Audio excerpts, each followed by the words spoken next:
சமீபத்தில் ஒரு படம் பார்த்திருப்பீங்க, ஒரு நெட்ஃபிளிக்ஸ் சீரீஸ் ஸ்கேம் 92. எப்படி 2 பேர் சேர்ந்து பாம்பே ஸ்டாக் எக்ஸ்சேஞ்ச ஸ்கேம் பண்ணாங்க.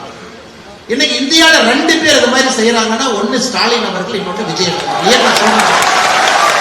தமிழகத்துல, நம்முடைய தமிழ்நாட்டில் இந்து கோவில்களை TNHRNC நிர்வாகம் செய்யறாங்க, ஒரு அரசு நிர்வாகம் செய்யறாங்க.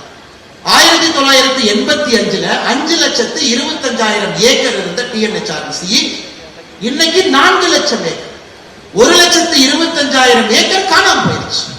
1985க்கு பிறகு 40 ஆண்டுகள்ல தமிழ்நாட்டினுடைய இந்து அறநிலைத்துறை நடத்தக்கூடிய கோவில்கள் 46,000 கோவில், 46,000 temples managed TNHRNC.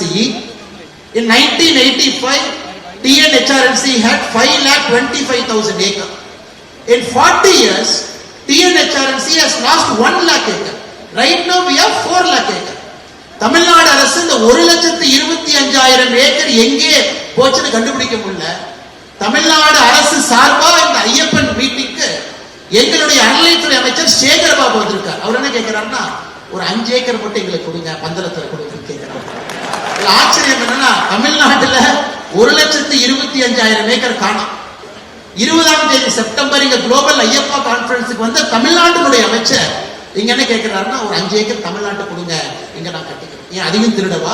அந்த 1,25,000 ஏக்கரோடு கேரள மாநிலம் உங்களுடைய சொத்து 5 ஏக்கரையும் திருடவா? அன்பு சொந்தங்களே, இது நடப்பதெல்லாம் நன்றாக நாம் பார்க்க வேண்டும். நம்மை ஏமாற்றுவதற்காக மட்டுமே ஒரு கூட்டம் ஒன்றாக இணைந்து நடத்தி கொண்டிருக்கிறார்.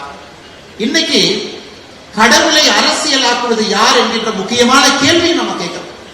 கடவுளை அரசியலுக்கு பயன்படுத்துவது நாமா, இங்க இருக்கக்கூடிய அரசா, அதுவும் குறிப்பாக கம்யூனிஸ்ட் கட்சியார் பாருங்க. இன்னைக்கு கடவுளை அதை அரசியலாக்கி அதன் மூலமாக லாபம் சம்பாதித்து அதன் மூலமாக மக்களை ஏமாற்றுவதற்காக ஒரு வேலையை செஞ்சிருக்கிறாங்க.